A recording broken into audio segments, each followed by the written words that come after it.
starters didn't see second half. Right. We didn't see any playing time in the second half. And that was good for the upcoming guys, and Right. because we had JV, but man, it was like kind of a Frankenstein JV because we had some freshmen starting, and it was like mainly just first year guys. But yeah, we should have. That always pissed me off, man. Thank you, Eddie Hickman, if you out there listening, riding son of a gun. You know what I mean? Because like I look back at it, man. 20-some years now, it ain't nothing you can do about it. I'm like, dude, I just think we got the raw end of the stick on that because like watching y'all play, watching Troy and Chuck play, it's like Big Rod and everything. Like somebody should have tasted that, but it was hard to when that happens, though. You know what I mean? Yeah, and part of it, man. You live and learn, but I mean, also too, it sucks. Losing sucks, part of it, but we got better throughout the year, and we had about 5 more games, probably would have had a nice little run. We ended up missing the playoffs. I think, we got the bad news at week 8. Right. So we were close, but. And yeah, they just got us right there. So, coached over at EA Cox. Y'all finished undefeated, didn't you? Huh? When you coached at EA Cox, didn't y'all finish undefeated? No, we lost to. I think we went 5-2. We lost to Giles County by like a last-second touchdown. It was a shootout. It was like in the 40s, and then we lost to Whitthorne. Had a couple of starters suspended, man. So we only had like 2 days to prep, and everybody was trying to help the last minute. So, but man, I tell you what, man, we got a lot of compliments after that Whitthorne game, even though they handled us pretty good. But we got a lot of compliments from that group, man. They're saying, hey, night and day from the year before, and right. The way they came out and lined up, man, they were prepared. They looked good. It was just Whitthorne had our number that day. I coached over there for 3 years when they had the baseball coach over there coaching. The dude didn't know nothing about. He ain't know nothing about no daggum football. I can't think his daggum name. He down. I was there. I coached with Chad and Coach Lamb. I want to say my first year. My brother was playing, so it kind of got me involved. And I want to say that was maybe 05 and then 06.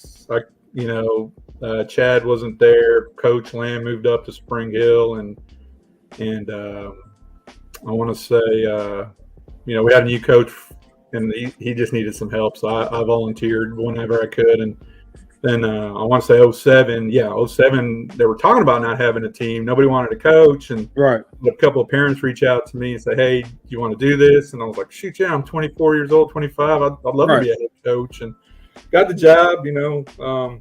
Had a very talented team, man. I mean, we had too many players. If I could go back and do it again, I probably, I was 25, so I wanted to, win. That was the only thing I wanted to do was win. But, I only played players that I knew that were, that I trusted in the past. But going back, we had so many kids on the team. It was like I could have played a lot more. That's how we was that year. I got to play. And I was like, shit, I wish we had 2 more games, because these kids will get on the field. So, hey, man, producer, give me the frap out of here. Come on our show with that language. How you going to kick a guess out? Thank you, producer. We will watch our language or else. You understand me? Oh, sorry. I forget. Dean doesn't know how to use this frapping technology. Go ahead and start the show, producer.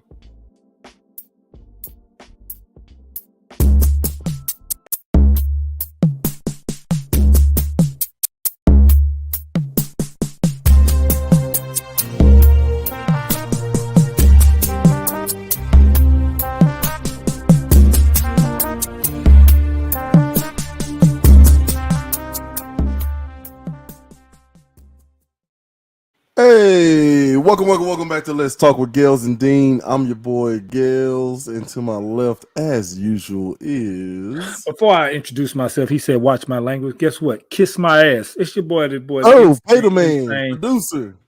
We'll try that again. Hold on, folks. Bear with us. I'm trying to train Dean for better things, okay? Here we go. I'm just kidding. Come on, man. Oh, not funny? Not funny? at all. Not at all. No, because I'm the funny man. Kiss my ass. It's your boy, the insane Mr. Dean. Here with my rude ass co-host and brother, Peter, man. How you doing over there? Pretty good. How about yourself, man? I don't know. I'm doing all right, Kwame. I'm still mad at you for that. Hey, man, that's somehow... You cannot be, bro. We pulled up the picture and it was spot on. I love you, man, but first of all, my face is fuller. Man, y'all can't better looking. Look, all this time, you remember we used to call you Zach Randolph and stuff back in the day because you had the Zach Randolph haircut. You know what I mean? Wait, you gotta explain to some people what the Zach Randolph haircut is. Okay, yeah, so y'all know Zach Randolph kept like that low, fresh fade. That's what Gales kept, was a low, fresh fade. I think you tried to grow a buff one time that didn't cooperate. Actually, it cooperated now in your later years, but it didn't earlier. Anyway, so Gales had the low Zach Randolph, and he kind of had a fadeaway jump shot, except he was right-handed like Zach Randolph, so we used to call him Zach. Not knowing the whole time as this man get older in life, and the more I look at Kwame, the more I look at Gales, y'all could go for brothers. Somebody need to check something down the line. You and Kwame Brown look alike, man. Listen, pull that picture up of Kwame and let the audience see, please. Oh, we'll get there, but we gotta do a sad thing first, Dean. What's that? No, I mean, you're fine. Kwame Brown, listen, if y'all want to see what I look like compared to Kwame Brown, watch our last episode. There's a post-credit scene. Okay? Go check that out. Anywho, off subject, but Coach, I'm assuming he means Coach Duggar, said he wants you to call him when you come down, Sidney Williams. Will do. Tell him to call me. Man, Coach Duggar, dude. Call us. Where is Coach Duggar? Tell him to get his butt up and get on him. Short story about Duggar, right? And you probably remember this.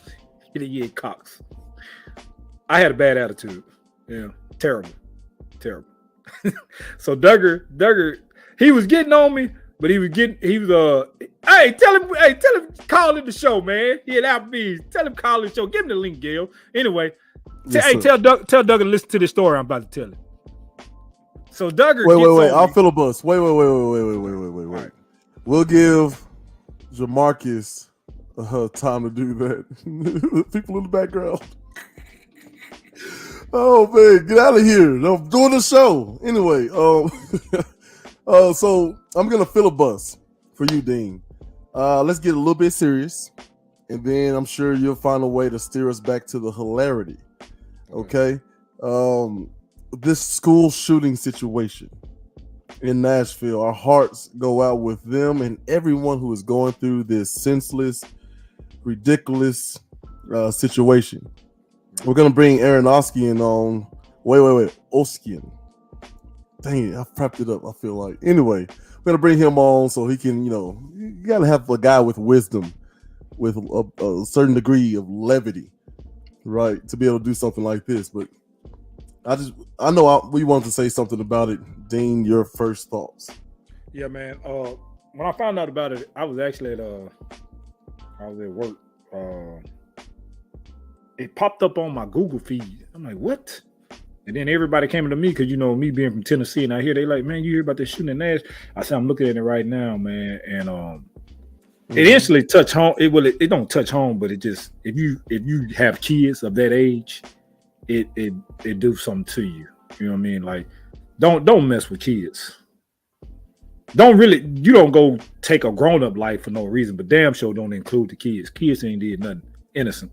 Go to school that day to go have fun, play with their friends, and then boom, you don't make it home. My hearts go out to the parents that are the ones that lost, because there's just some, I don't know how I would handle that news. I can't speak for anybody else. I don't want to be like I know what they're going through, because you don't never know when somebody going through death.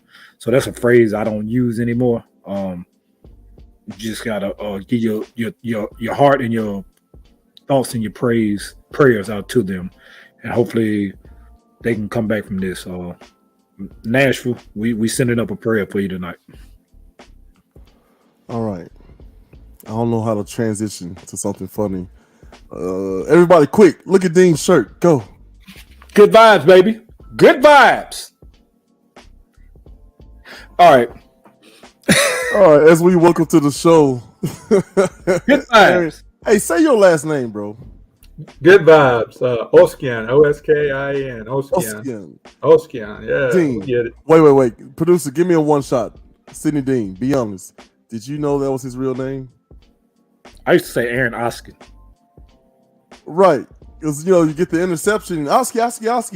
Like, I thought it was him, right? I didn't know that everybody did it. I was shocked to find up there in the Michigan football camp, people were saying the same thing. It's like, wait, I thought that was okay. But yeah, let's get to Dean's story with Coach Duggar so he can get back to his perfect margarita. Yeah. I ain't got no, So if Doug, if you listening, you can tell Jamarcus if I see you laugh down the bottom, I ain't lying, but I ain't lying. So Duggar, I had that bad temper and attitude at EA Cox. Very bad. Like bad. Like it's even bad for me, and I'm saying it now. It was pretty damn bad. So Duggar, I did something at practice. I don't know. I did something at practice to get in trouble. And Duggar he got on me, but he wasn't getting on me in a bad way. He was getting on me in a positive way. And I go off. I go off on Duggar. Duggar, you ain't shit. F you, blah, blah, this. Then I hit him. You're racist. Duggar ain't got a racist bone in his body. It's just Sidney here. What? I'm like, you racist. To the point my daddy came in there. Sidney, what the hell? Calm down. I said, nah, man. Man, racist, man. Take me out. Made me run. He singled me out. And Duggar like, Sidney, calm down. I'm on your side. Like, you ain't on my daggum side. I'm snapping, going off. To the point that my daddy couldn't even talk to me. Like, I'm going off on Duggar. Come to find, Duggar sit me down and like, Sidney, you do know that you made the mistake, right? And I was the one that goofing off at practice, got everybody in trouble. And I was looked at as a leader, so of course they're going to get on me. So, by right, Duggar was in every bit of the right to get on me. But 14-year-old Sidney Williams said Duggar was a racist.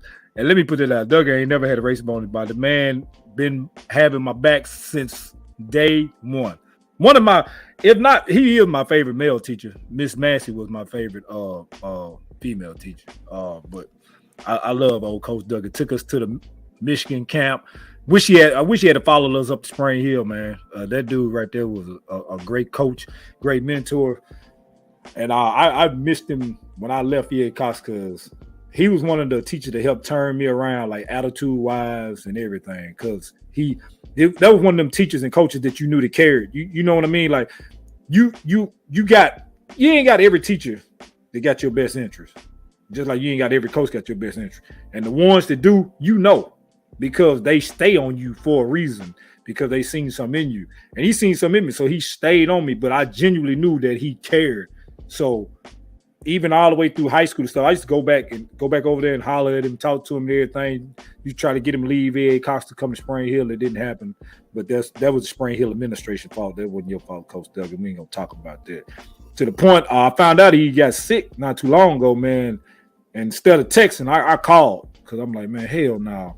And this man could barely even breathe, barely even talk, and picked up the phone and talked to me for about 15 minutes. And sick. What was wrong? He had something going on with his lungs. He was hospitalized. Like, it was bad. But to pick up the phone and talk to me in that state, not only did I make his day by calling him, but he made my day by talking to me because, he couldn't get a lot of sentences out without coughing. But he talked to me, man, and that was a highlight of that was earlier this year too, 2023, man. And Coach Duggar, man, will always be my favorite coach, man. So if you're listening, Coach Duggar, I will give you a call when I come this weekend, but I'm gonna get under your damn skin though. Pay the man. Kiss my favorite ass, man. Coach. I would say you were my favorite teammate, but I'd be a damn lie. Hey, producer. So anywho. Listen, you man, my favorite Coach teammate, Duggar, brother. You know that. Coach Duggar is one of my. No, I wasn't. Oh boy, he'd be lying. Producer, take him off a line. Okay, so listen. I don't know about. I gotta pick my grandfather, right? And I'll tell you a quick story, Oski. Osio. That's cool, man. You're good. Hey, listen, man. Hey, listen. O'Connell. When I moved to Tennessee in the 6th grade, people started saying it's so wrong. I can't even say it right these days. So we're good, man. But hey, as long as it's spelled right and I get my paycheck, I'm good. So. O'Reilly's. Charlie's. Okay. But yeah, my grandfather decided. I mean, he realized that he wasn't gonna do too much. He wanted to play in the NBA. Realized he wasn't gonna play in the NBA when he came up against one Jerry West in college. Yeah, the logo. Plays against Jerry West and decides, oh, that's what an NBA ball player looks like. Got it. I'm gonna go get married, have some kids, become an English teacher and a coach. And that's what he did for, I believe, over 30 years, man. Legendary coach. Gale's just trying to be humble. His grandpapa Gale was legendary coach. He said games. I know you mean Gales. Man, what they serving at the Bees, man? Appreciate hold on. I'm going to tell you one thing. If you at Applebee's with Jamarcus McKnight, you're not leaving out sober. Trust me. Man. I can't mess with him. I ain't messing with you this weekend, Jamal. Oh, Lord have mercy. What's this weekend? Man, WrestleMania. It is WrestleMania. It's WrestleMania weekend. This weekend? Yes. 2-day event, man. Yeah. Do you still look at wrestling there? Huh? You still look at it? Man, I'll tell you what, I kind of got away from it for a while, but man, here lately in the last couple of months, man, with Vince McMahon retiring, I kind of got fired up. My kids like it, my younger two at least. They always want me to power bomb them every now and then, but right. But I mean, man, I'm kind of into it. I'm kind of looking at what's going to see, what's going to happen. So yeah, I'm excited. I think Triple H taking over. He kind of done run the attitude. He kind of run the attitude era back. Right. That was the best era ever in WWF. Right. But it was also the time when WCW and WWF, the Monday Night Wars. Oh my! You'll never have wrestling like that again. Oh my goodness! You'll never have. It was so good.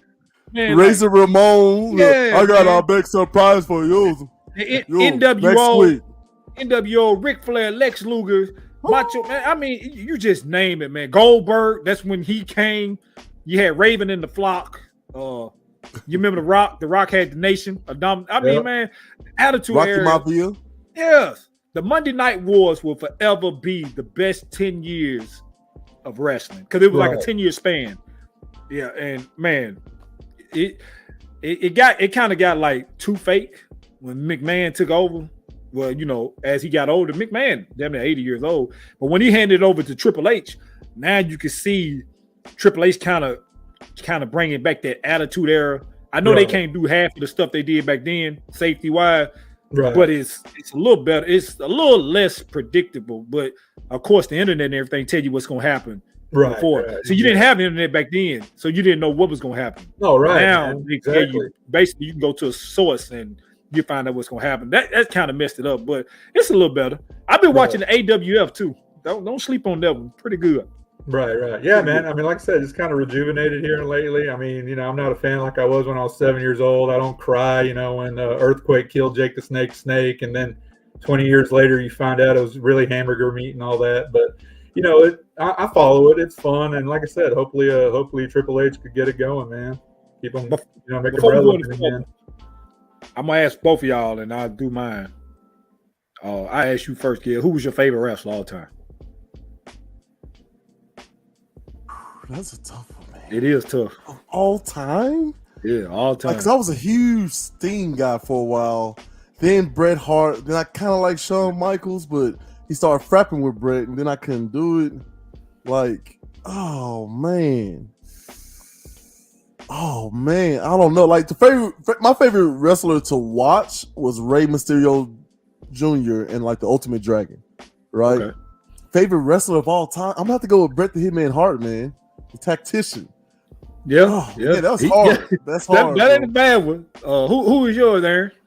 Man, I'm a big Hacksaw Jim Duggan fan, man. You know, when you run around with that 2x4 and just hit people left and right. I mean, man, USA! yeah, exactly, man. Yeah.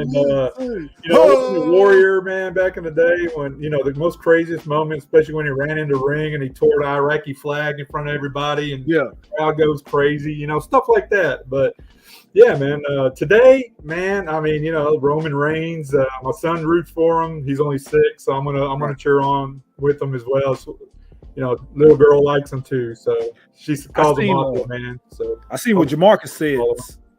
Jamarcus said Scott Hall and Booker T, and that, man, you can't go wrong with neither one of them. Yeah, man, mine. Since y'all had like a couple, I had a couple. My favorite all time, man, will forever be the Undertaker. It's something about when he came out. You had to be there live. I actually been live when Undertaker. I've never been live. He came to Nashville, man. Hey, let's talk a bit. We're gonna try to make the next WrestleMania. Was it next year? Yeah. Let's go. It's something about like he came to Nashville. And this dude came. I've seen him twice. I seen him when he was the Dead Man. I seen him when he was the American Badass. American Badass, not so much when he came out on the Harley. It was still cool.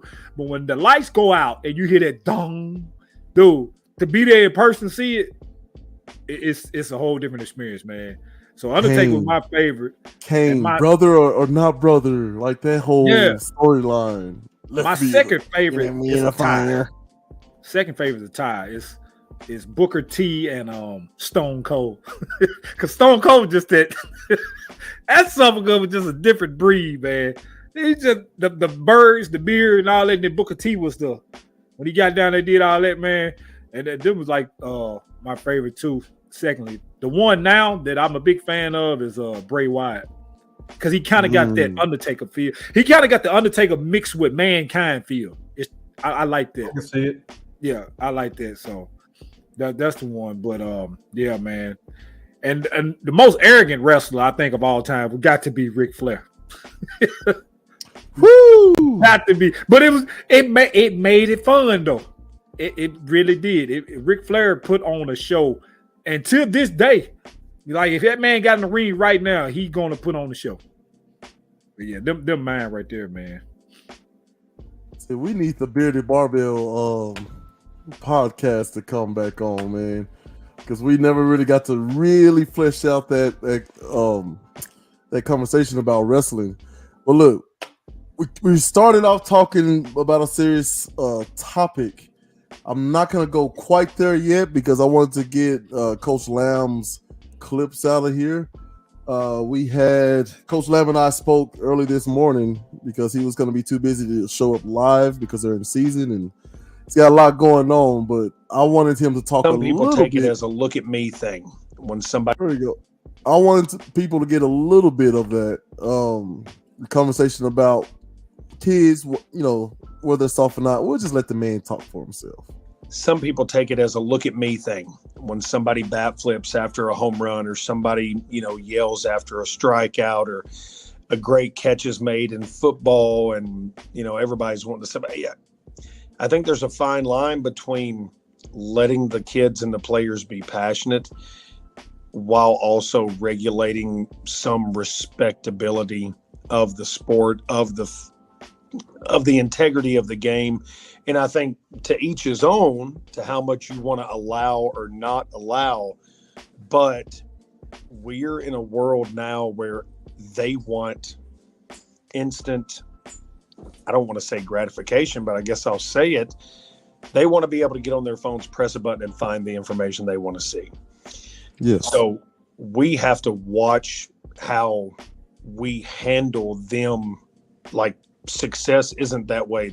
Success is not an app on your phone that you can just access and boom, there you have it. It's a slow process sometimes. And sometimes these kids, they don't realize that. So the leaders that we have today, they understand that it is a process and they are the ones that has to make sure everybody else sticks to that process. The high school athlete as a whole has evolved some, but you still have things that you have to regulate and you have to discipline. So I think if you don't evolve and your coaching philosophy doesn't evolve, you are not going to be in this business very long. So that's one of the things we talked about before. We had the question, are kids soft? What we ended up doing was better defining what soft meant, and it was lack of discipline, lack of focus, and things like that. So we try to change the terminology and change the narrative that kids are soft. I think the adults involved in any way, shape, or form, they just have more to compete with. And my whole thing is I never shied away from competition. I love it. I'm a competition junkie. My kids and I race to see who can get dressed the fastest, brush your teeth the fastest, right? And get buckled up in the car the fastest. Like, everything for us is competition. I've created a couple of little monsters in the wake of all that, but it's part of it. What I challenge parents of student athletes and teachers and coaches to do is to say, these kids they lack discipline, enthusiasm, and focus. Okay, so what? Find a way to get these kids in line, like every coach and parent and teacher that's done since the beginning of coaching, parent, and teaching. And I think that's something that's really important. So what are some of the obstacles that you've had to deal with in your 17-year tenure at Spring Hill that you've overcome? You have to, number one, you have to read your team. If you try to do, and that's one thing that I've gotten better at as a coach over the years, is while something may have worked with a team 5 years ago, it may not work for the team this year. And if you continue to try to do the same thing over and over, sure, there are things we do in our program that we have done that I've implemented since day one. Especially a lot of our core values, how we're going to act, how we're going to dress, how our appearance is going to be on the field. We still make sure that our hair is nice and neat and trimmed and we're clean shaven during the season. And that may be an old way of doing things, but I figure it's worked for the New York Yankees since the beginning of MLB. So we do it too.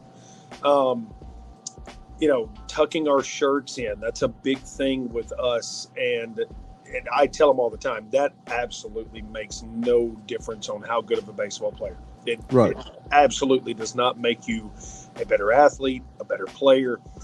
But if you know that is something that is asked of you that you've got to do every single day, you are making yourself disciplined.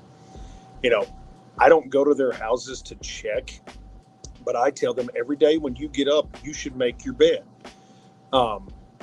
That's one of our things. There was a military officer, I don't remember off the top of my head, we watched it when he first did it, but he gave a commencement speech at a college graduation. And he said, if you don't do one thing right the entire day, when you get up, make your bed, you've done one thing right. You were disciplined enough to do that one thing. And if you can start your day doing one disciplined thing, you've already got the day started off on a good foot. Man, a lot of kids these days couldn't play for him. So the ones that he got playing for him, that they actually want to be there and play for them, and they're not entitled. You got a lot of we talked about this on the show 2 or 3 shows ago. You got a lot of entitled damn athletes, and what I mean by entitled, they think because they run this fast, or they can hit the ball this far, or they can field the ball this far, or you can shoot a jump shot wide open when you're supposed to hit a damn jump shot wide open. I can go score 25, but I'm gonna give up 45. But I still, you know what I'm saying? Like, I still scored 25, but I gave up 45 and we lost. But my stats look good. Entitlement. Because they can do them one little thing. They think they don't have to put in the damn extra work. Carrying yourself a certain way. Walking around with your pants up. When you're an athlete, when you're a student athlete, especially like in a small community we come in, everybody know you. Everybody know you. So you got to carry yourself a certain way, man. You really got to carry yourself a certain way. And that gets me to Bronny James. Bronny James carried himself very well. I'm not a Bron fan, but I can say Bron taught that young man how to carry himself very well as a student athlete, as a young man.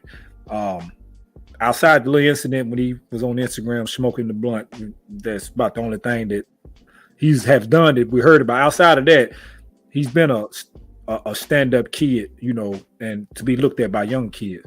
But one thing I don't like, Bronny James will get to the NBA just because his daddy is LeBron James. Just? Yes, I do not think. Just? I do not. Yeah. And he'll go top 5 pick because his dad is LeBron James. He's not a top 5 pick. He's not even. You having two separate conversations. No, Dean. I'm not. No, I'm no. not. Go ahead. Go ahead. Look, I'm saying you're saying that he's gonna get to the NBA just because his father is LeBron James. Right. I disagree with that. I don't. I agree with you on the top 5. He's not a top 5 player. But he'll go top 5. If he goes top 5, I mean, he's gonna go top 5.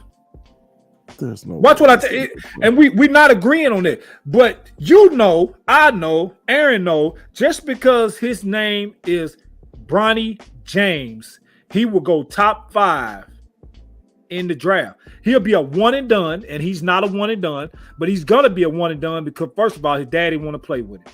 All right. So wherever he go, Brian already said, all I gotta do is make one call to any school in America, my son to go there. Right there, what the hell they tell you? That's entitlement. Because it's LeBron James' son. You know how many kids that didn't make the McDonald's All-American that should have made it, but he made it over them? Bullshit. His stats wasn't that good. So what? They should have had better parents.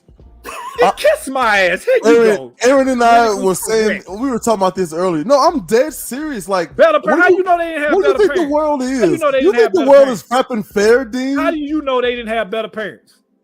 You don't think the world is fair. I don't believe that. You really believe the world is fair. I'm not saying they don't have better parents. I'm saying, but if that parent cannot call any school in the world and get your child in, then you're not a better parent than LeBron James. Bro, it's LeBron damn James. Okay, so me and you, we can call any school when our boys get to go. Jamarcus, when our boys get to go to college, you mean tell me you can pick up a school, you can pick up a Call Duke. I got JJ right here, 7 foot, because I really believe he gonna be at least 6'8" to 7 foot. No, he gonna be taller. I want him to be moderately okay. I got JJ right here, Jeremy Jr., 7 foot and can play.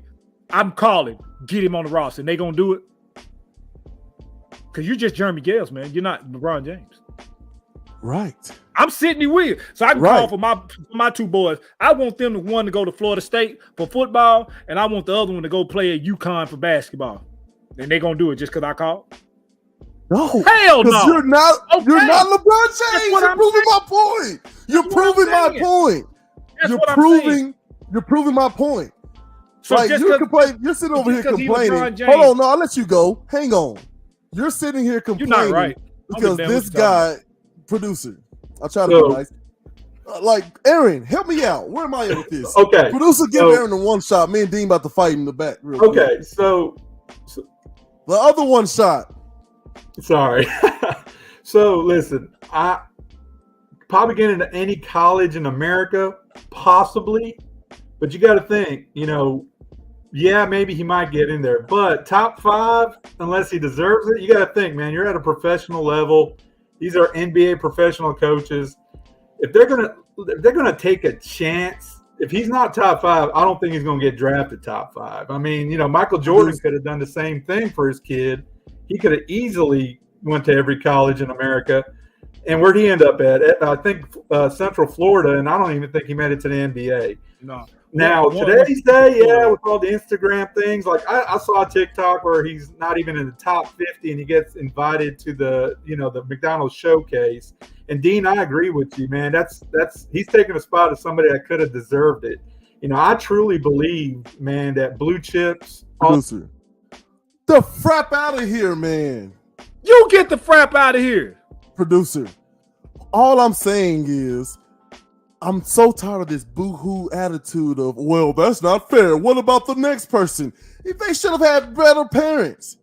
They should have let LeBron, listen, they should have had better parents. Like, the world is not fair, gentlemen. So you don't get what you deserve. Okay, producer. You don't get what you deserve. You get what you negotiate for. And that's that. There's a hierarchy that exists. And that's that. Michael Jordan probably had this old, antiquated ideal of, I'm not going to step in and my son has to earn it. Bull. That's dumb. That's dumb. Okay, when everybody else is in here shelling out money and fapping, trying to, like, somebody just went to the chick from Little House on the Prairie. No, Full House. She just went to jail trying to pay for her daughter to get in, made up a whole story about her playing a sport she never even touched. That's what the world really is. It's full of advantages and disadvantages, and it's time for us little people to start playing that. LeBron James' mother was an underage person and got pregnant, kept the baby, raised him the best he could, got him in the best schools they could. People stepped in to help. Fast forward, he's LeBron James. My sons are not going to want for anything.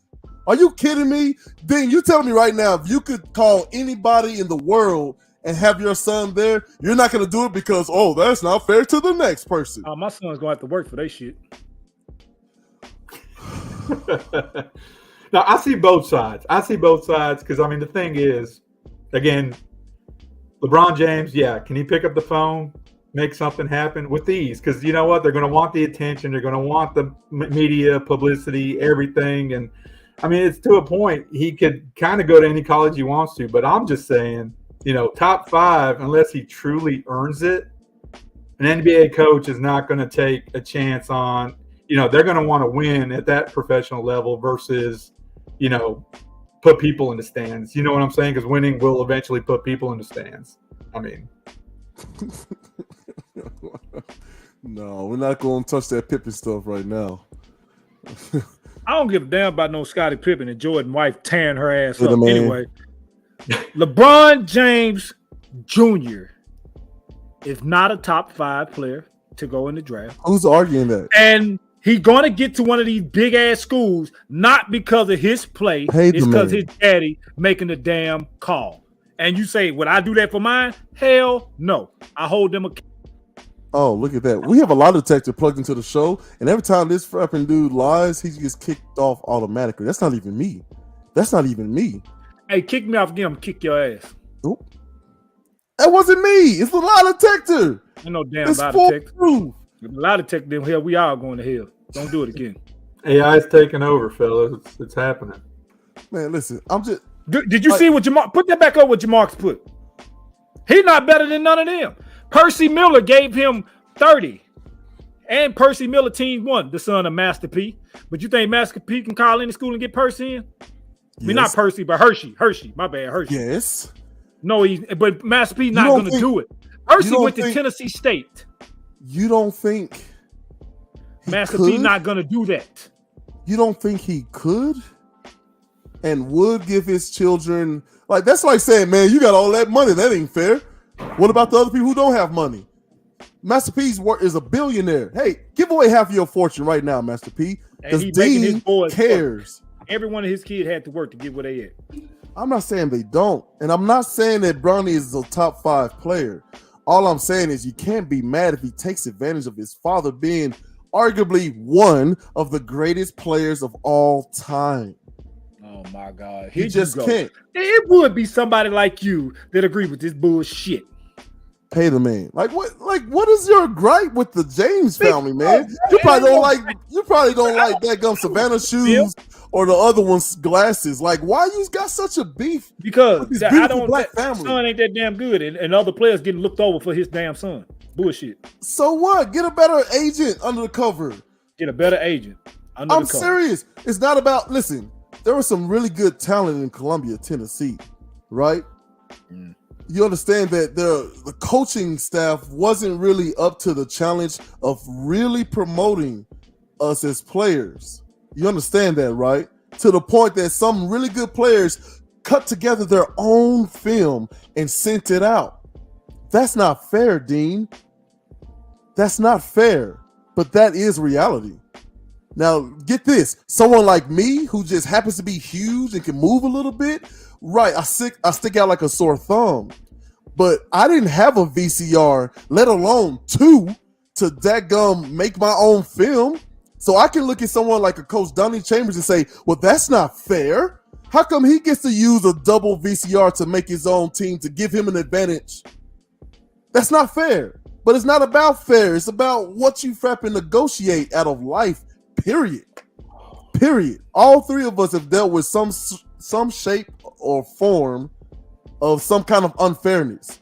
I know, Dean, you were better than somebody else who got a job or position that you should have had, rightfully. True or false? I'm better than a lot of people, baby.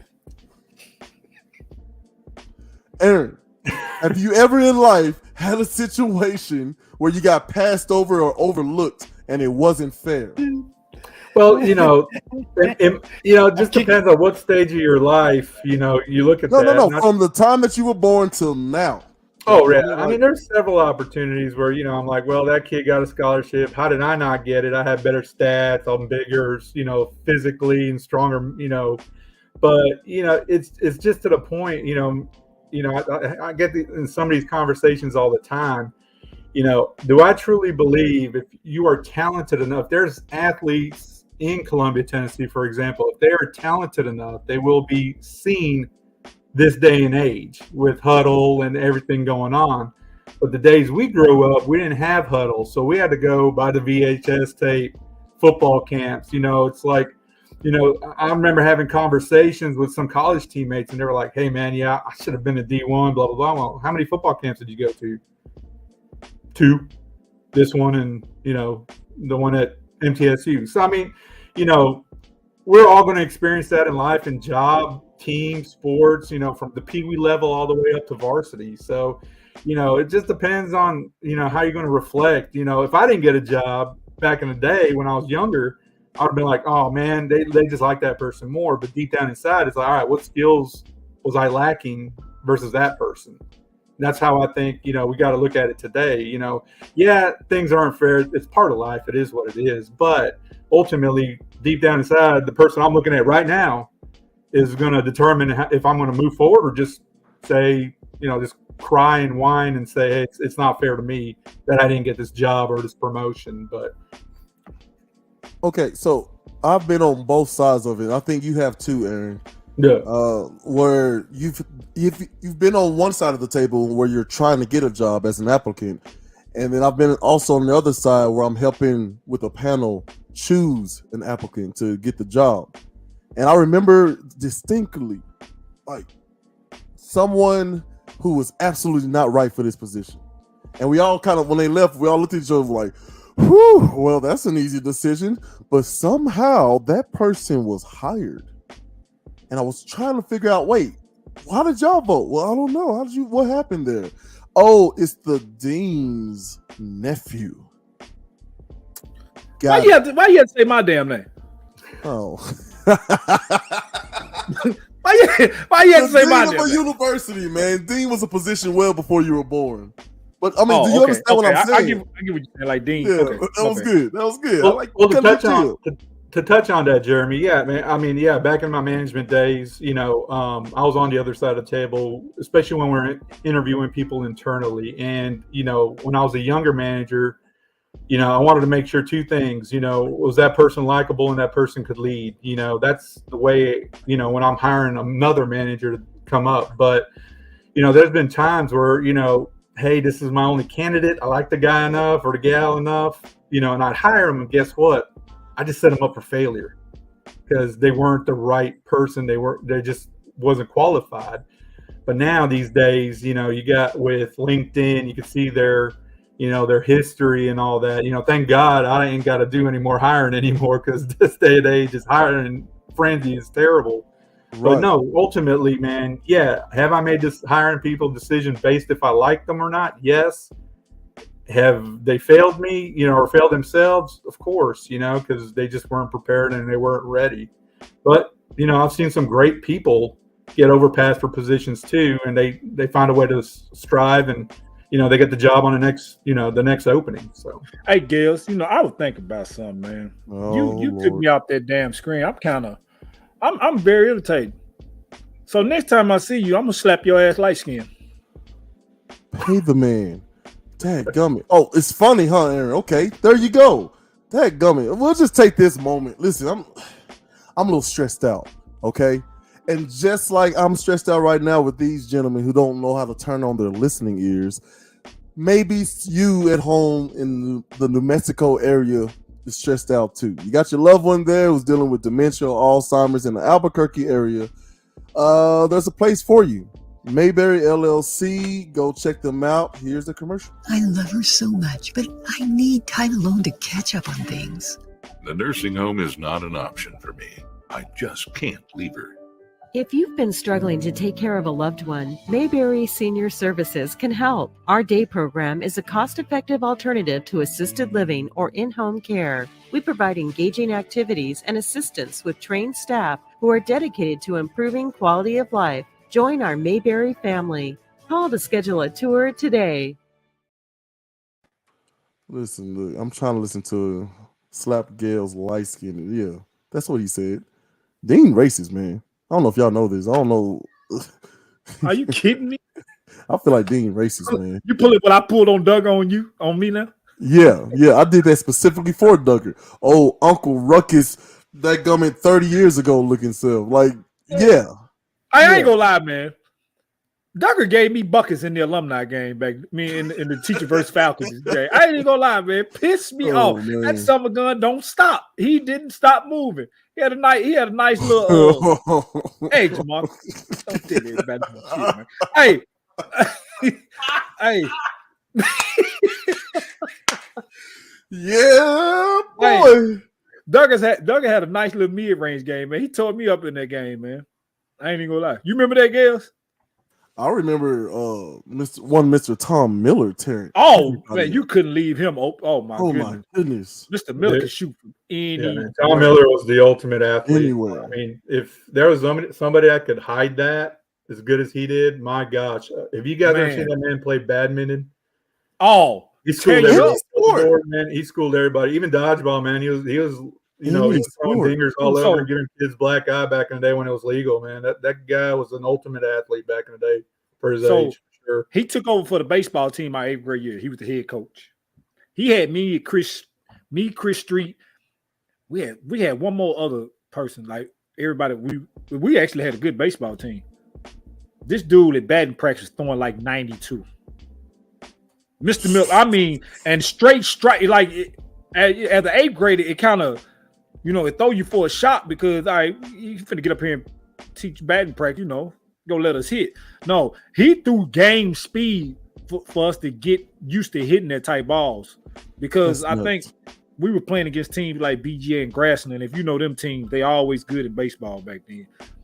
Tom Miller was humming that ball about 90 to 92 miles an hour, and I mean they was darts. Like you said, Aaron, it wasn't nothing that he couldn't do. But if you looked at him, you were like, ain't no way in the hell. And he would go out there. I think he out of 100 3-pointers, he'll probably hit 90. You know what I mean? Like, man. Like I don't understand anybody that gifted in that many sports could stand at one end of a basketball court, throw a football so perfect. Like I'll never forget that sound, that popping the net. Nothing but net. Don't even hint at touching the rim. Like it just don't make any sense how someone's that good. But you're still wrong about the Bronny stuff. Hey, we're gonna go into a serious thing, man. Because you're wrong about the Bronny stuff. We'll come back to that next week. Well, I'm gonna go into a little more serious thing. We're gonna go back to the school shooting, man. It kind of it's close. That's close to home. Us being from Spring Hill, Nashville, 35 miles up the road, 40. Yeah.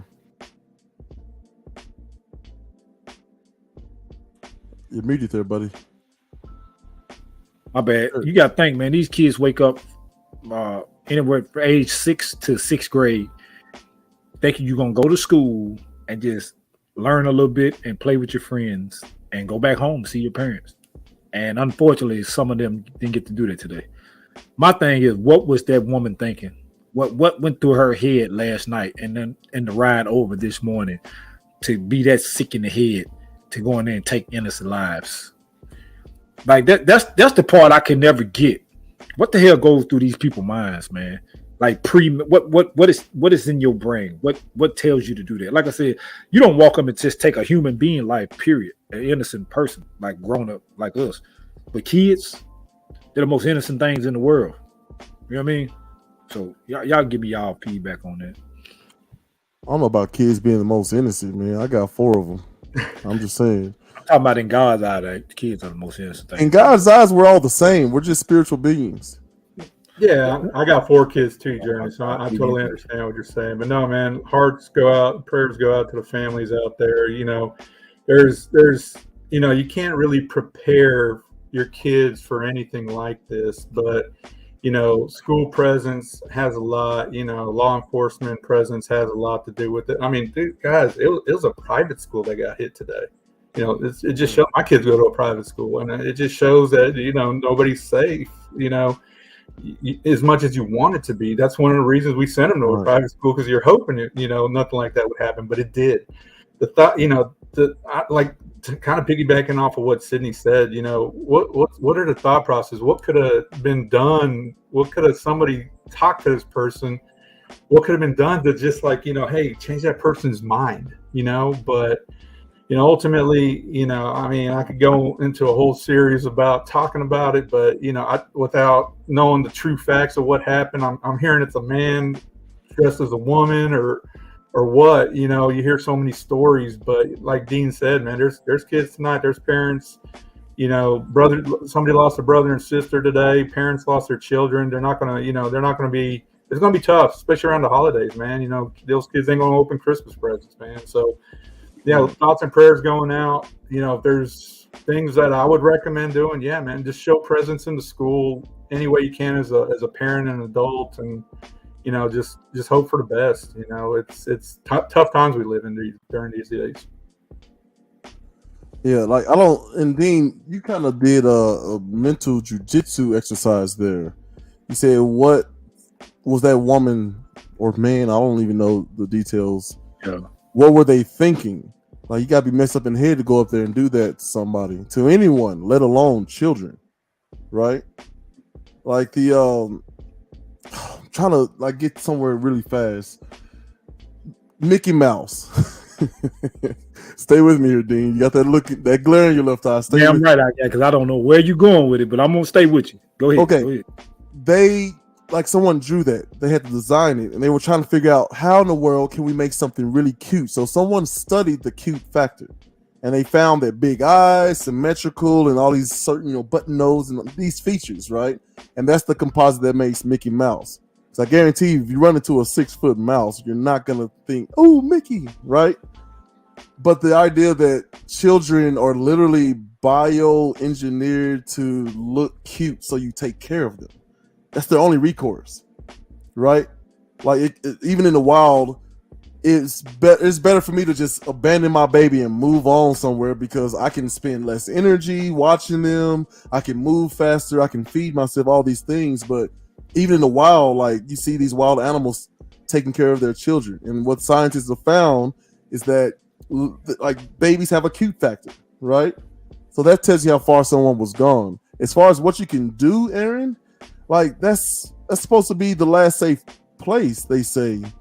But for me, I would say church for me would have been the safe place. But we had bombings before, we've had shootings, and there's nowhere that's safe.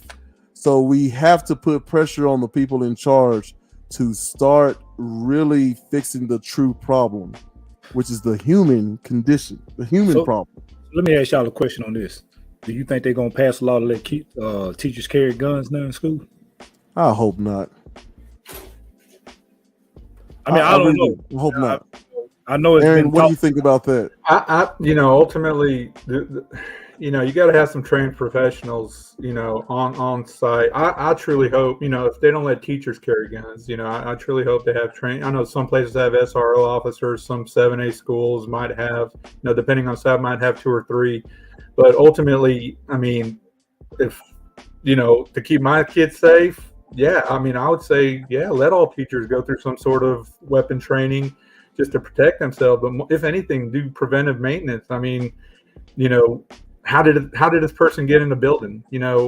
with somebody just kind of, going through the normal day of nothing's going to happen, because we don't know what's going to happen to us till it actually does. So, this person definitely planned it from what I've read so far. They had their own escape route. They didn't get far. They got killed in the middle of it. But, as far as, teachers, I truly feel, some of them do need to carry. Maybe not all of them. Maybe the ones that feel comfortable with it and are 100% trained.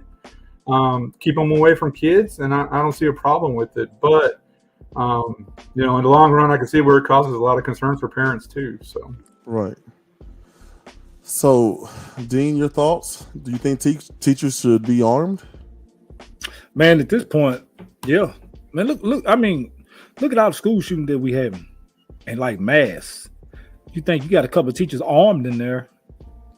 I ain't gonna say it wouldn't stop them from doing it, because if you got some psychopath or they already got their mind made up, they still gonna try to do it. But if a teacher can draw first, you ain't gotta kill them, shoot them in the leg, something, stop and protect them kids, because that's what they're there for. They're there to teach, but you there to protect our kids every day too. Now, how can they do that without a firearm on them? You gotta get the security better, because from what I'm hearing, the lady to do whatever it is got through the side door. All these schools, every door is supposed to be locked. You're supposed to press a button to get in schools. Right, the buzzer system. Right. So how did they get in? It kind of made me think like somebody, conspiracy Dean, like somebody else was in the school, let them in. That's just me thinking, because how else do you get in? The same with the shooting in Texas. That teenager got in through the side door and did all that shooting. All them doors supposed to be locked. Bro, I had a teacher in high school, I'm not going to say his name, that literally told us out loud, if y'all don't wake me up, I'll give you an A for the day. People are people. I know who you're talking about. I know, both of you better know who I'm talking about. I'm not going to blast him over here, I think he's still in the school system. Well, I'm just saying, like, people are people. Especially if it was a lady. Like, I mean, you have no idea. How many times do women just get to spaces that they're not supposed to? Like, there's a comedian that has a joke about, a guy with a leaf blower can get just about anywhere because people just instinctively move out the way. Maybe I'm coming in. Maybe I got buzzed in, Dean, to go see my child, and I saw the lady coming. What are you going to do in the South if that happens?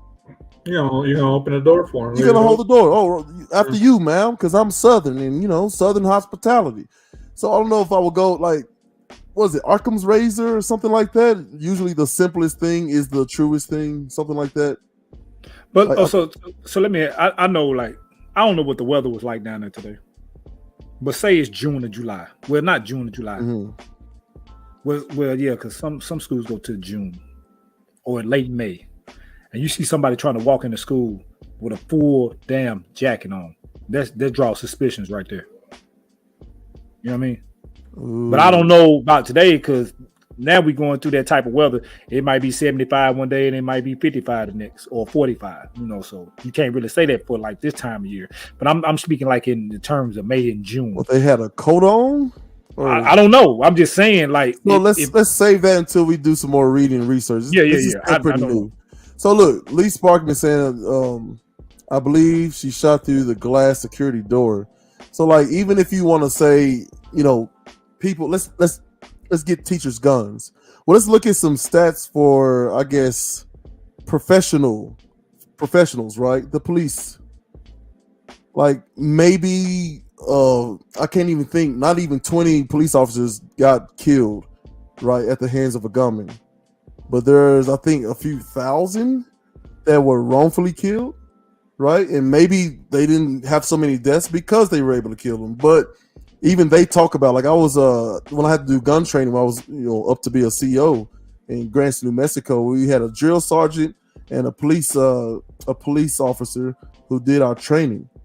And some of the things they were telling us to do, like, it was just daggum near impossible, right? It felt like it. It took a considerable amount of training to be able to do some of the drills, right, and hit your target. And you're not even adding in the I'm panicked because I'm in trouble factor. Right, I mean, some people can shoot a free throw all day in the gym, but they're gonna put 15, people in the stands, and all of a sudden, the booty hole gets tight, and you make a mistake.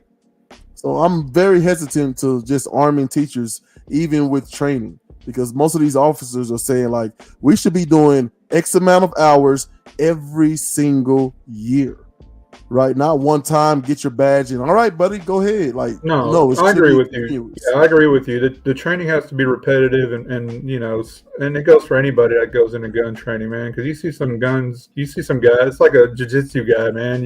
You walk up to him, you know what's going to happen. He's prepared. You know what I mean? So it's the same thing with gun training, man. You got to make sure that you know you're trained not to pull the trigger so quickly and to think rather than just aim and pull. You react, or you basically stop, think, and assess the situation. So right, man. So like there's a real people problem, and unfortunately, like science is predicting that we're going to get a little bit worse every generation until we press a button and destroy ourselves, or we just run out of I don't know, we run out of people, right? Kill ourselves off. I can agree with that, because if you look, like our generation was thrown off. Our generation was thrown off, and Aaron, you part of our generation. This new generations is very thrown off. So I see what you're saying about the science. Like if different generations it might get worse. And if we go back and look at the world as anywhere from 10 to 16-year-olds, now look at the world from 30 to 40-year-olds, it's totally just like half the shit you see, you be like, damn, for real? Hey, the man. Like I didn't think I wouldn't think I would experience most of this shit in my lifetime. Seeing it, you stuff you see on movies. It really is. It's stuff you see on movies, but we really experiencing this stuff right now. You know what I mean? Like it was school shooting back then. Not Collinwood, but Columbine. Growing up, like the most recent shooting I think I remember was in Richland back in the mid '90s. But it's getting closer to home now. Right. You always see it on news and stuff, but like now it's getting closer to home. Like, damn, man. It definitely. That's a real psychological. That's a real psychological thing. Like you don't really worry about things until they're in your backyard. Correct. Right. But here's the thing: when science and religion agree on something, because the Bible tells us wiser and weaker, right? And the world's gonna end. And I mean, think about it. Even in Norse mythology, right? Ragnarok, all these different things. They all say the same stuff. The world's gonna end eventually. Right. So what do you do with that, armed with that knowledge? Oh man, and a pin could be heard if it was dropped right now. You got to answer that, because go ahead. I mean, you keep leaning towards discipline. And like Coach Lamb was talking about in those clips, by the way, the full interview will be out sometime tomorrow. Look, I'm sleepy. Okay, I'm sorry, but like what he talks about, like doing all of these seemingly very small things ritualistically, and kind of proving to yourself, one, that you can do it, right, and two, that if it makes you wonder, if I can do this, what else can I do? Something as small as keeping yourself well groomed, shower, right, clean your room, fix your bed. Right, all these things are systemic, and that's something that we need to work on, despite if the people want to do it or not. And I think that's what we've gotten away from. We're trying to create this bubble around everybody, right, that cannot be created. That gummy Dean, if I trip the wrong way and hit my head on the pavement the wrong way, I'm gone. I don't know. The pavement can't live in fear. Big ass water jug head. Maybe I cracked the pavement, but I think the pavement is undefeated. But look, we'll have to. We'll talk some more about this. We'll give Aaron. We'll let you have your last word before we let you get out of here. We definitely appreciate. I was going to say Paul had a great point, man. I mean, he said at one point, I think in his conversation, where he had to like basically revamp some of his coaching. I was over the weekend. I got to work out with a strength coach that's been doing it for over 46 years. And he said, Aaron, I basically had to get recertified. Just to coach today's modern athlete. But it's right. I'm a football official on Friday nights, and you see it all the time. You got people that don't have their knee pads in before games, and they're just they're just an undisciplined team. And then you see the other team on the other side. They got their pads in. They got their uniforms are right. You ain't got coaches, complaining about picking up their pants and stuff like that. It's just an undisciplined. You got to, basically discipline these kids these days and build a culture within a team of, hey, the little things that probably won't help you win games, but it'll help you later on in life to make sure that you constantly do consistently. So. Yeah, man. Well, thanks for stopping by. Anything you want to promote before we get you out of here? Yeah. A couple of things. We didn't get to talk a lot about youth sports and all, but hey, it is what it is. But we talked about Bronny. Do I now? We talked about Bronny James. Oh yeah. The thing, if you guys want to, you got a student athlete that's in the next, trying to get to the next level. I truly recommend sending them to some sort of, sports development class. And I want to give a shout out to Fit Facility here in Florence, Alabama.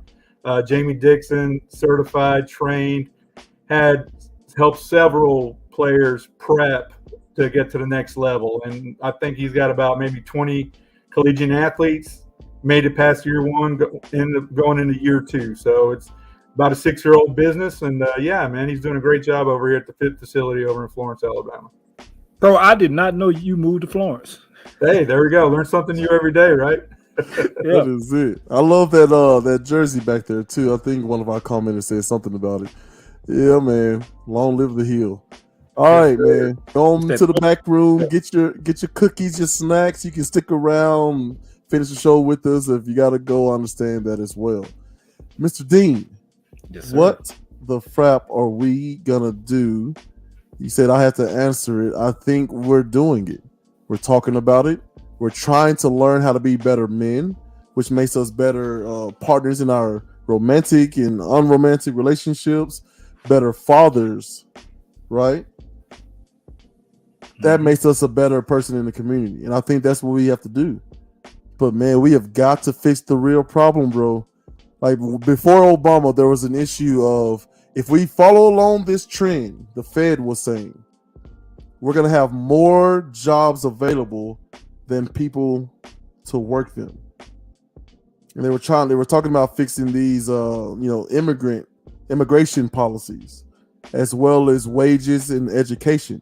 Because when the boomers all retire at the same time, like they're expecting them to, that's a lot of jobs and no one's ready to take their place.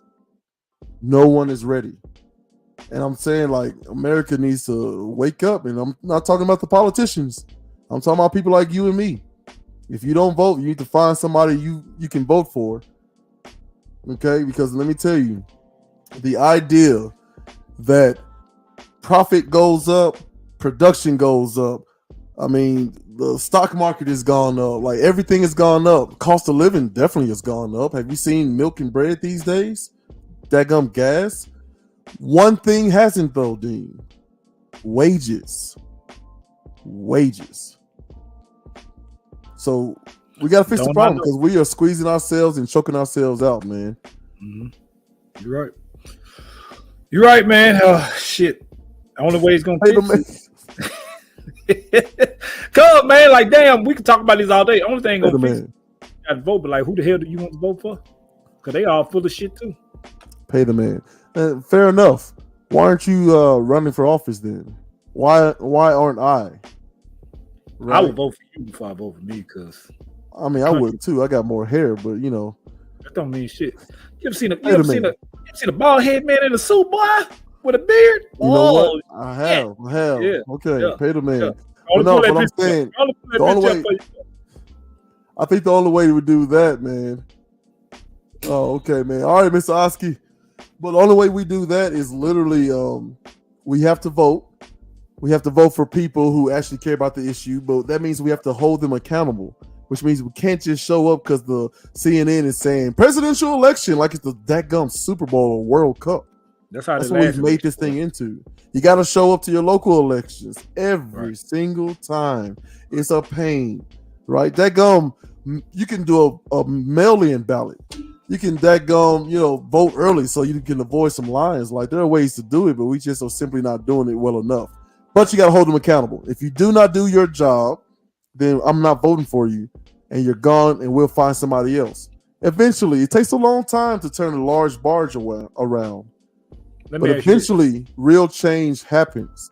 But the main thing, Dean, we have to be educated to be able to do one or the other. That's vote and hold them accountable.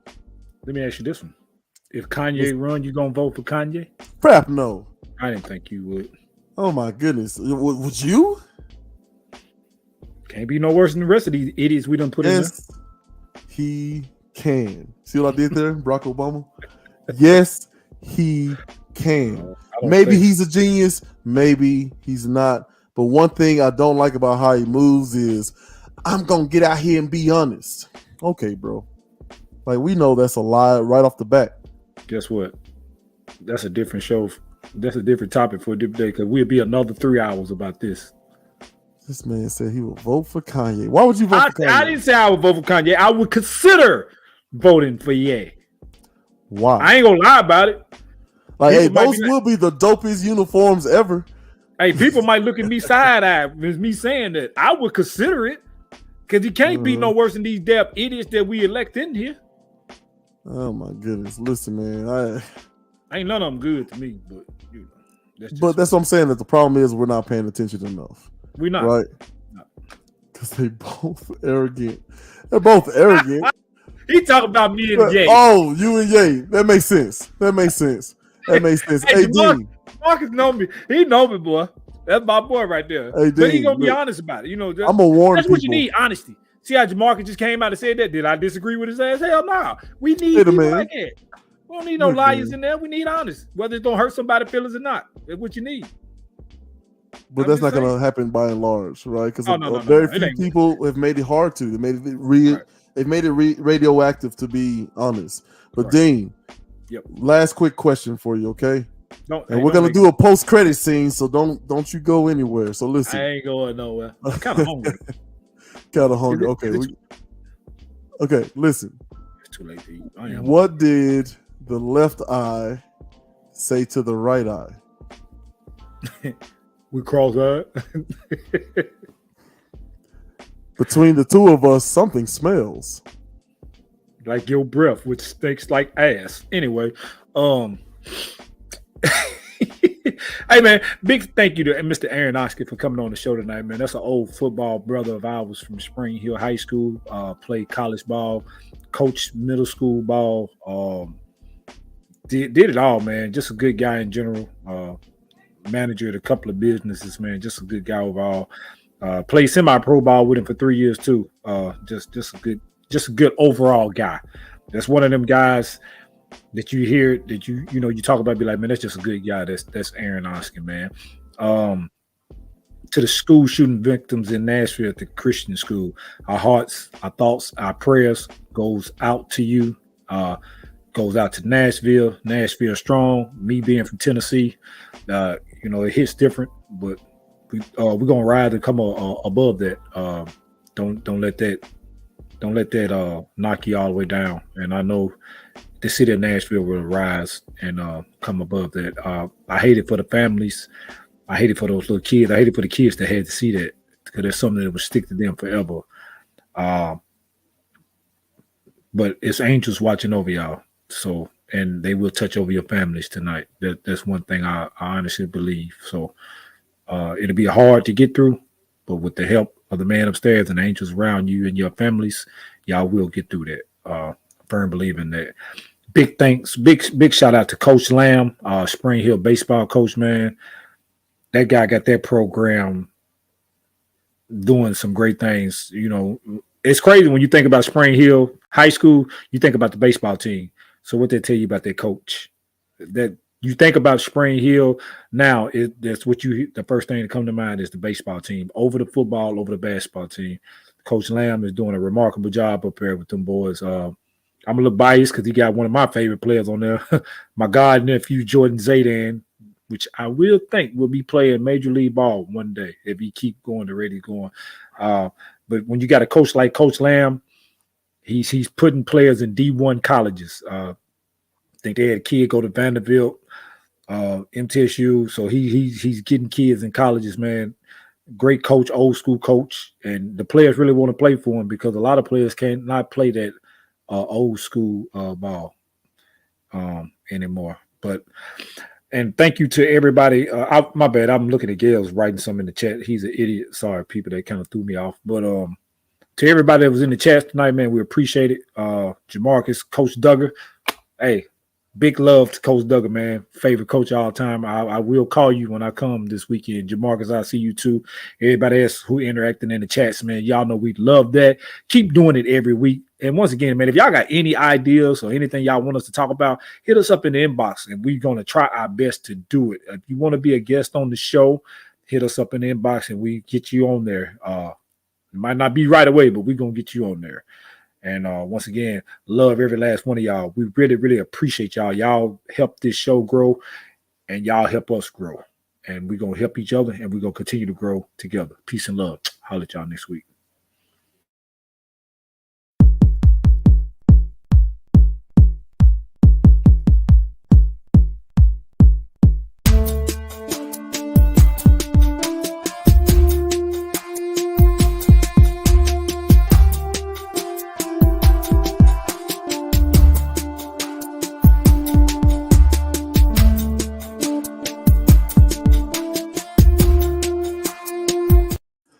That's what I'm thinking too, man. So if we lose, we take a bet on whether or not Bronny James goes top 5. Top 5? Yeah, I'm saying he's not. I'm saying he is, and not because he's good enough to, because of his daddy. Okay, we know where you are, but I'm just saying if I lose, I will have what's old boy name? Say I look like Kwame Brown. I'll have his picture as my profile pic for a month. All right. If I lose, I'll buy that headband with the hair, and I'll wear that motherfucker. Pay the man. You gonna do that anyway. You gonna do that? I ain't gonna do it, man, because I had one of my homegirls like, you better not come to town with this shit on your head. Pay the man again. That gummit. You ain't gonna listen. I am hey putting man, in the it's after comments. hours, baby. I can get down now. That's right. It is after the show. Yeah, Okay. Hey, I can say some motherfucking shit right now. You know what I'm saying? All the but way I ain't loose. gonna do it because I've been good. I've been good the last couple of years. Mm-hmm. Well, listen, your niece. You know, I want to shout out my daughter Alexandria. She goes by Ciel. She is doing some interesting stuff. So she's got a virtual reality book out right now. And I'm about to, there's the link right there in the comment section, right there. And I'm going to go up here. If you click that link, let me see if I can't share the tab. I thought I had this all mapped out in my head. You know what I mean? But it don't always work out like that. Boom. So, wait, hang on. I messed up again. There it is. Boom. All right, we'll take that down. That's the link right there. Okay, so you click this link, and it takes you here. All right. You click the little run interactive form. You read the instructions. So basically, you'll put in information about yourself and all kinds of things, and then you read. It's like a choose your own adventure type thing. I'm really excited about it. Her writing is, man, it's really good, Dean. I mean, really, really good. Teach me some things, man. Yeah, man.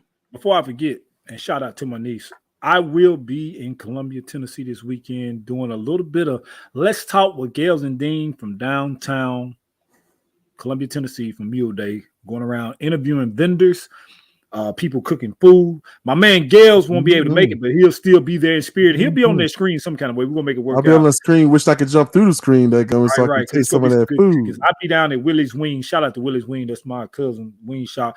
But I'll be going around interviewing, other vendors that's selling food, selling shirts, selling clothes, looking at the rides and everything down there, man. It's going to be a good time, man. It'll be a good time. Weather permitting.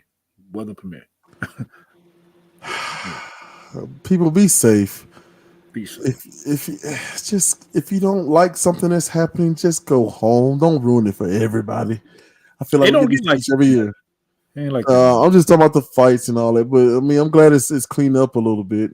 You know, maybe that's one good thing that comes out of kids being soft these days. Dean. Jupe, if you're listening to me, I might need your help this weekend. Ain't no mic to it, that gummit. Ain't no mic to it. All right, people, we out of here. Peace.